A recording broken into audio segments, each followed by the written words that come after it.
Ayan po yung binili niyang cellphone sa Jarir Bookstore. Uy, yan. Unboxing. Sing. Maganda rin pala itong Huawei, oh. Pura. Pangit ang Huawei. Yan ang casing niya. Kulay gray. Ayan, mga nangay binablog yan. Yan yun eh. Tapos iset mo na yan para makinig ka na. Oh, may battery yan bro. May charge yan eh.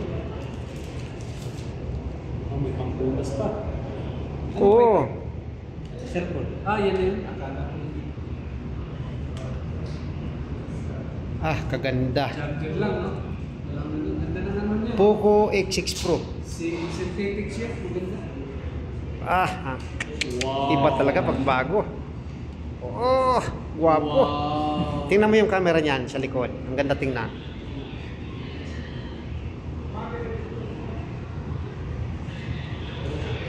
Masikip pa, virgin. Ito pa, sir. Yan. Tingnan mo yung likod niya. Ang ganda tingnan ng camera niyan. Oh, yan, yun yung sinasabi ko. Pares tayo 4, ah. Oo, 4. Ayan po, ino-open na niya.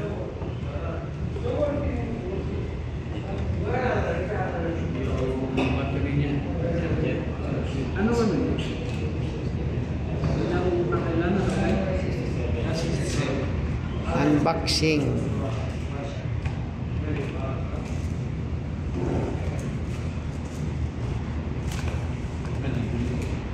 Pwede mo yan i-setting na bro yung ano no.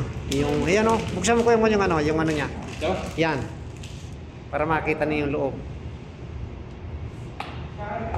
Original yan, sound cord. Pag hindi talaga mayari, hindi marunong magbukas. Hindi, may plastic kasi yan eh. Ayos na. Setting mo. Yan. Bukas, masalinggaya na yung tulog. Kailangan ma-setting ngayon. Good night.